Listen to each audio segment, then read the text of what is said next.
Hey guys, I'm Madison Mary and welcome back to my channel. Today I have my August wrap up for you guys.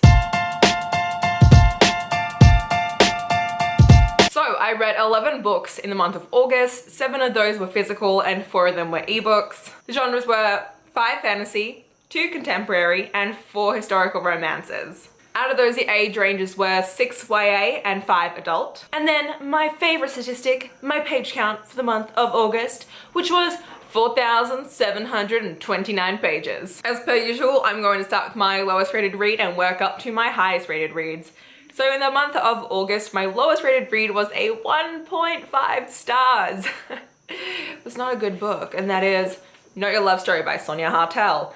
I did not like this at all. So we follow Macy Evans. She lives in this small town and she is a YouTuber. She films videos of herself in cosplay about, really old movies. And one day she and her mum are at a baseball game and she ends up spilling her hot dog on this cute guy next to her, and the lady in the row behind them ends up taking photos of this whole thing that goes on. It ends up becoming this whole thing online. She starts getting actually harassed, but at the same time her views are going up exponentially. She's getting all these new subscribers. These people don't really want to see her content. They just want to know more about this meet cute. And so it's basically about Macy trying to figure out, does she go along with this guy's plans and, kind of make a name for herself this way, or does she just kind of stop everything and just figure out her life a different way? And it sounds like it could be good, but it was just written weirdly.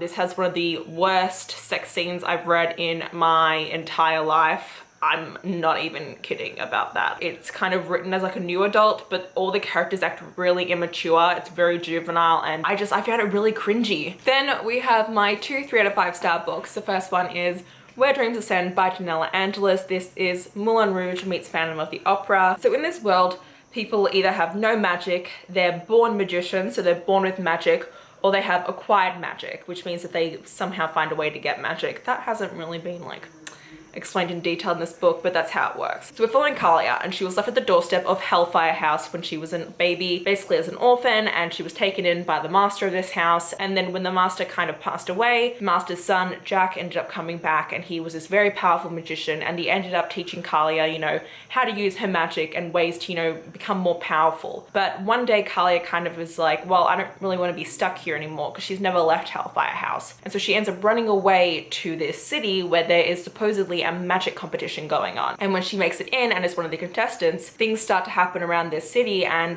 people start to go missing. Magicians start to, have some issues and also go missing, and it's this whole kind of conspiracy plot that's going on. So this had such a great premise to it. And I did really enjoy Kalia. She was kind of the shining star of this novel, but this book was so slow.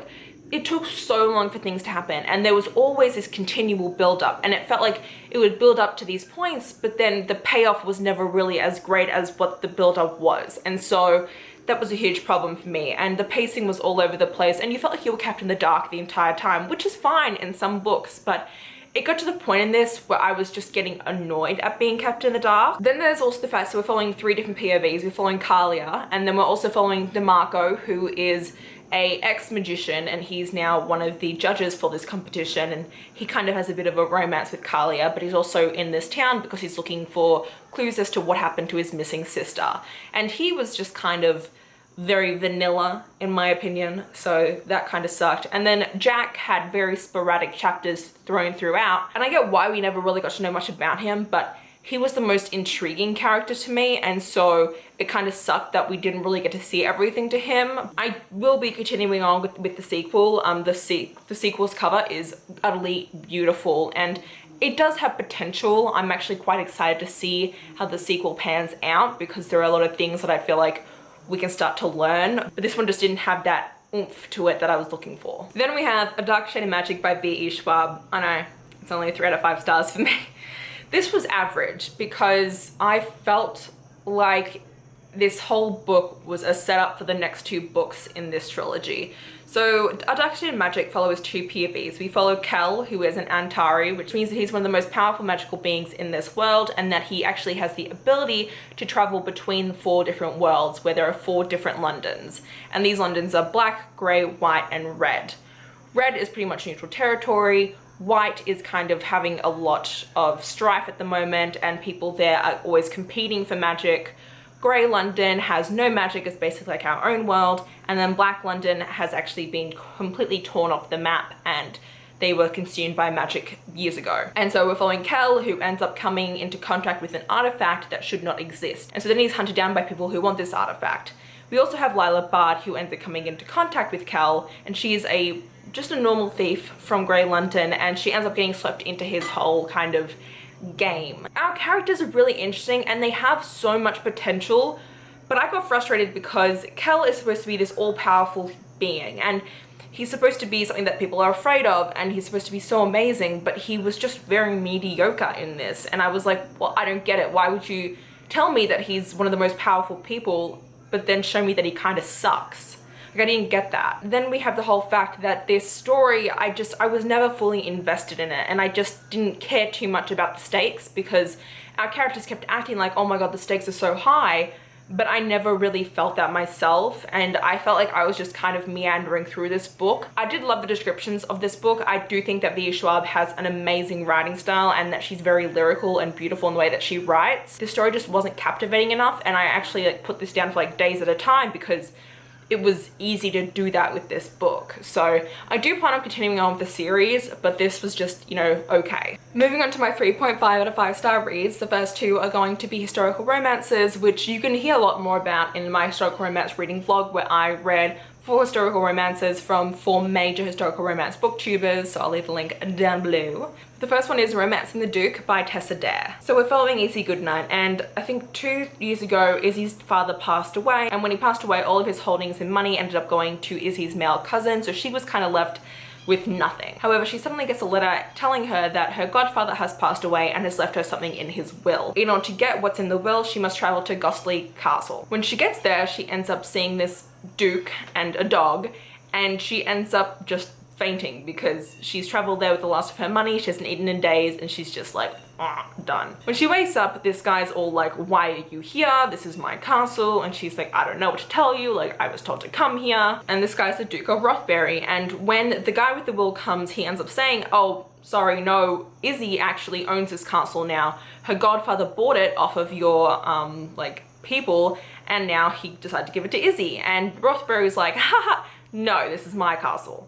And so it's about Rothbury and Izzy kind of learning to get along with each other in this castle while they try and figure out what actually happened. Rothbury has kind of been out of society for 8 months because he was in an accident and went blind from it. And so he's like, okay, obviously something's going on here that I don't know about. And Izzy ends up offering her help to figure out what's actually going on. So my biggest problem was that it was just very mediocre for a Tessa Dare book. Of course, it has all of her great quips in it. The sarcasm, the humor was wonderful. I love the banter in this book, but I just didn't really feel for the romance as much as I wanted to. I thought it was sweet, and so I think I just had an issue with it feeling kind of boring at times, and that the story was just plain. It kind of reads a little bit like Beauty and the Beast because Ransom is scarred and he's blind, and he doesn't think that he's attractive to anyone anymore, and he's the owner of this castle who's kind of rough and gruff and is grumbly towards this sweet and demure lady who's into books and reading. So kind of interesting to think of it that way, but yeah. Then we have Falling into Bed with a Duke by Lorraine Heath, also 3.5 out of 5 stars. We follow Miss Minerva Dodger, and she has kind of accepted her life as a spinster. She's gone through 6 seasons and hasn't been able to find the right guy, and it seems like all the guys that actually want to be with her only want to be with her because they're fortune hunters, and she has this massive dowry. So one night she decides, you know what, before I enter full into spinsterhood, I'm going to take control of my life. I'm going to go to this elusive gentleman's club kind of, and have a one night of passion, lose my virginity, and then that'll be it. So she goes to this club called the Nightingale, which is for aristocrats. She's, in this kind of toga-ish outfit with this mask on, and she dons the persona of Lady V. When she's there, she ends up drawn to the attention of the Duke of Ashbury, and the two of them don't have sex that night, but they kind of start to spark something between each other, and so It's about their romance with the Duke of Ashbury actually knowing that Minerva is both Lady V and herself. And so he's courting both women at the same time. And it's really sweet. I love this one a lot, but there were just a couple things that happened towards the end that didn't sit right with me and that kind of annoyed me. And there was the fact that the Duke of Ashbury, like, he deals with his PTSD, his trauma in a way that, like, I don't want to be judgmental, but he kind of developed a fetish of feet and arms and legs and taking photos of them for his own personal collection. It was really weird, okay? And I was just like, oh, I don't really want to read about this. Like, I don't want to read about people with foot fetishes. It's not my cup of tea, and like, if it's your cup of tea, go for it. But yeah. But it was really cool because Ashbury actually has dyscalculia, so he struggles with numbers a lot, is kind of dyslexia, but with numbers, and it was a whole part of his storyline. And then Minerva was wonderful, like 5 out of 5 stars, loved Minerva. She was such a character, so headstrong, so sure of herself, and she was hilarious to follow because of how, like, determined she was. And she was so smart because her dad used to own this massive gambling hall before he sold it off. And so Minerva kind of grew up with those kind of smarts. And so she, you know, kind of is on the same page as a lot of men. And that's why a lot of men don't like her, is because she's so with the times and she's so out there and so outspoken. And I always love that in my historical heroines. Okay, so this next book, I'm still 50-50 on if it's, I think it's 3.5 stars, but it's weird because, like, I finished it and I was like 4 stars, and then like a week later I was like, no, I think it's 3.5, and that's Sorcery Thorns by Margaret Rogerson. I had this on my 5 stars prediction list and I was wrong. It's quite sad, and I think a part of this is because, I'm gonna put this down because it's really shiny, by the way, guys. I think the reason why is because I went into this expecting it to be like Margaret Rogerson's first book, which was very romance heavy, and just, I really enjoyed that, like, adventure aspect of it. First off, this book is double the length of that, and second off, it isn't very romance heavy. There is a romance in this book, but to me it's kind of very minor, and it kind of takes a backseat to the plot, which is fine. Like, I don't mind when books are like that, but because I went into this expecting it to be all about these 3 characters and it wasn't, I was quite thrown off by it. So we follow Elizabeth, and she was left as a baby in front of the Great Library. And in this world there are many great libraries, and they are ruled by people called wardens and directors, and they look after magical grimoires, because grimoires are created by sorcerers and they can kind of get out of hand. So there's level 1 through level 10 grimoires, and once you pass level 3, the grimoires get kind of dangerous, and if you upset a grimoire, they can turn into these things called malefics, and they kind of can kill people. So Elizabeth was actually raised in a great library, and she's referred to as, you know, a child of the library because that's how she grew up. And she always wanted to become a warden, but one night she wakes up and she can tell something's amiss, and she heads downstairs and there are no guards about, and her director, who's basically being kind of a mother to her after all these years, is dead on the floor. And then she sees that this level 10 grimoire has been unleashed and turned into a malefic, and so she has to kill it. And when she, you know, defeats this grimoire, she then actually ends up being accused that, you know, she released it herself and that she actually murdered the director. And so she ends up getting sent to the Chancellor, who was like the head sorcerer. She gets taken there on this baby journey by Nathaniel Thorne. And he is this very renowned bachelor of a sorcerer, and he has his own demon servant called Silas, and it's the 3 of them on this very short journey to the Chancellor's house, because I expected that these 3 would be together for a majority of the book, and that's not the case. This book is basically about Elizabeth fending for herself in the outside world because she was raised in the library and now she's not in there anymore. She's kind of been thrown out of the library by these people because they think that she's done an awful thing. And, you know, she starts realizing that, you know, there is a greater conspiracy here, that the great libraries are in danger, and, you know, everything's kind of falling onto her to kind of figure out what really is happening. And I didn't know going into it that that's what this was going to be about, and that's fine, and I enjoyed it. The end has this amazing battle scene with the grimoires and like just magic in general and books, and it was beautifully written. I loved it. The way that this book is written, if you're a fan of books, if you're a lover of books, you will love just reading this book, because Elizabeth just has such a connection to these grimoires that there's something so pleasing about reading them, and I liked that part of it. But the actual plot had an urgency to it that I just really couldn't get fully behind, and our evil person, our antagonist, was just kind of weird. I wanted there to be a lot more depth to this villain than just him being, you know, a mustache-twirling villain, and that's kind of what he was, and that kind of sucked. So this book did have a lot of great points. There were a lot of things in it that I enjoyed, but it still fell to the wayside of what I was expecting, especially since, in my opinion, this is a very hyped up book. This is a book that so many people love, and I didn't. Also, I just realized that it matches my eyes. It's kind of cool. Then we're going to be moving on to my 4.5, 4.75 books. The first one is Hearts Aflame by Joanna Lindsay. Look guys, I have the mass market. I had to search far and wide. It's actually got sent to me. I bought it, sorry, from England. So this got sent to me from the UK. So we follow Kristin Hardrad, and she is a Norwegian woman, and this is set in like the, oh god, what year is this set in? Hang on, 873 AD, just for reference. And Kristin is from a very prestigious Norwegian family, and her dad used to be a Viking, and now they're just, you know, he's a massive merchant, a lot of money, and Kristin's at the age now where she kind of needs to be married, and she's a very fierce, kick-ass woman, but none of the men in her lands are that enticing to her. None of them are ones that she wants to marry, and she's like, you know what, I want to go on an adventure. So she ends up stowing away on her brother's merchant ship because he's going to a merchant port to go do some trading, and she's like, I'm gonna stow away, I'm gonna go to this merchant port in this new land and see if I can find a new husband there. Problem is that her brother lied to their dad, and he's actually going Viking. Things are horribly wrong when they end up at port, and they actually end up getting half killed by the Saxons. So Kristin ends up getting taken captive alongside the other Vikings. She is now at the mercy of Lord Royce. And it's really interesting because they start having this romance with each other, and she's instantly attracted to Royce, and she's like, you know what, I want to marry you. I want to be with you. And he's like, no, you're my enemy, go away, I don't want to even look at you. You're like, ugh, ugh. But secretly he's like, damn, she's hot.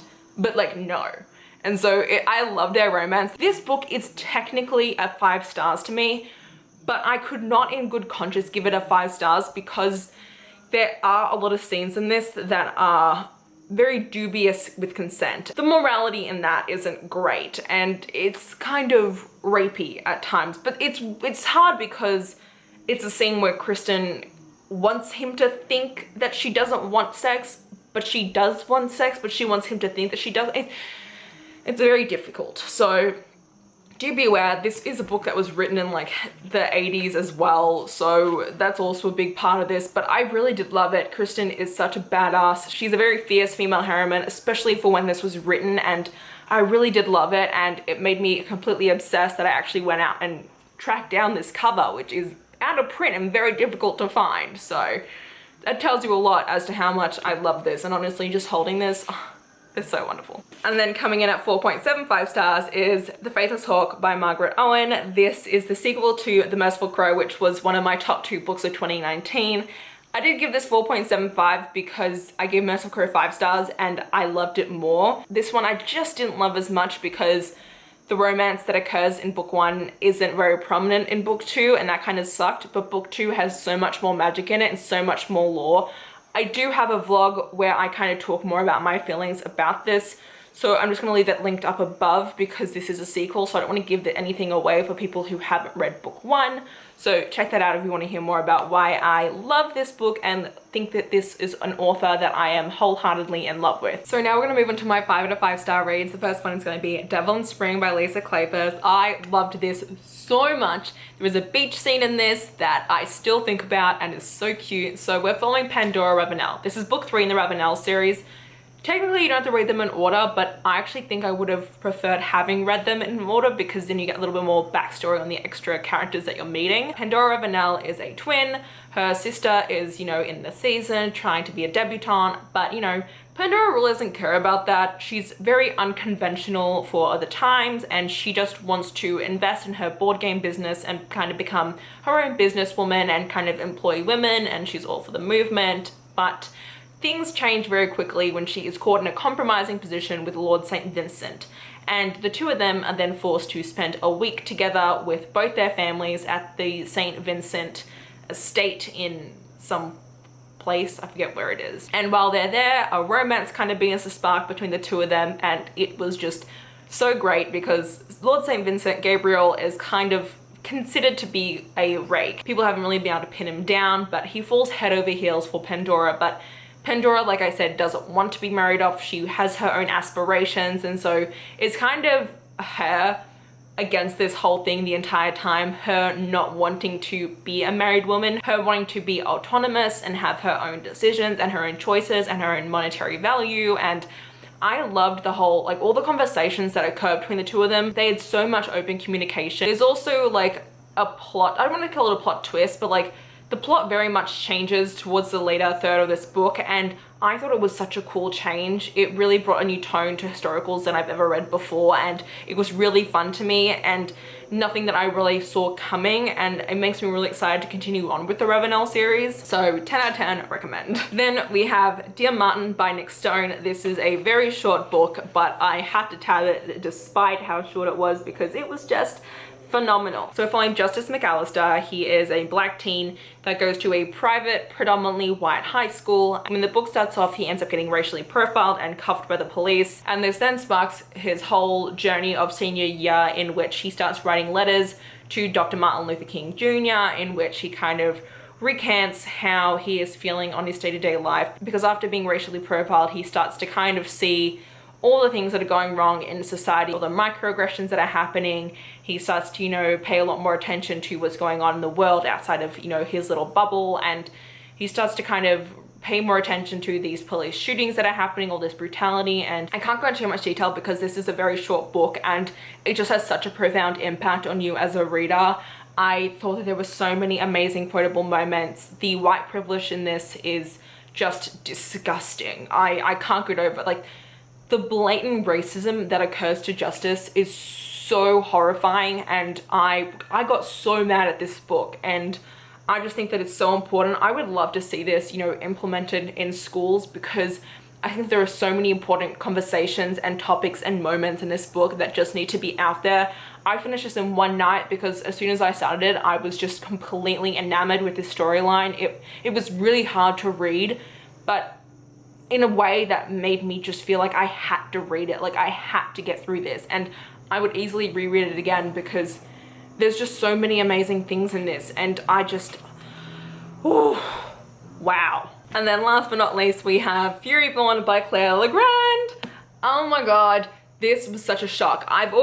I've actually owned this book for, oh god, probably 3 years now. I did a reading vlog reading 3 of my best friend's favorite books, who is Katie from Katie's Book Nook, and this was one of the books. And oh my god, I fell in love with it. I would rate this 6 out of 5 stars if that was plausible. Technically it is. It is my own rating system, but I'm gonna stick with 5 out of 5 stars. So I don't want to give you too much into how this book goes, because this book has a lot of aspects to it that make you think, that make you question what's going on. You consistently spend time reading this book thinking, oh, maybe this means this, or is this a hint towards that? Oh, is this what's really happening? And I love high fantasy series that make you question everything that's going on, because there's just something so special about that. So in this world, when the angels were banished, there was a final prophecy in which there would be a rising of the Sun Queen and the Blood Queen. The Blood Queen would be the signal that there would be great destruction to come, and the Sun Queen would be the sign that she was the savior who would save everyone from the destruction. And so when the book starts off, you're following Riel as she is giving birth to her daughter, and after she gives birth to her daughter, she ends up dying. Now, when that happens, you then go 2 years prior to that prologue, in which Riel has just kind of revealed that she has the power over 7 elements, which means that she is either one of the 2 prophesized queens.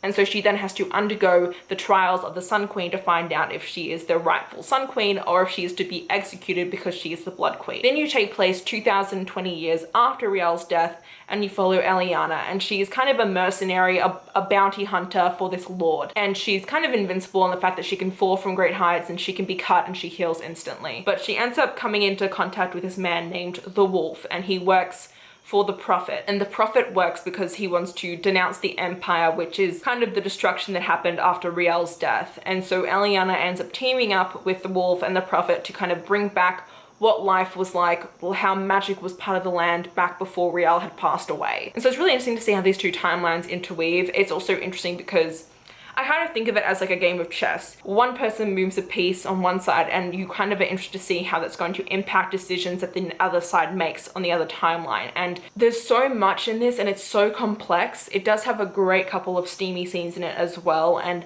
I just loved it because all of our characters are so morally grey. They make these awful decisions, but they try and do what they're thinking is right. And there's just so much depth and complexity to this series. And I'm actually reading Kingsbane soon, and the third book, Lightbringer, comes out next month. So I absolutely adored this series, and I highly, highly recommend it if you have been considering it, because I thought it was just amazing. So if you're the same kind of taste that I do, pick this up. And yes, that is it for this wrap up for August. I hope you guys did enjoy it.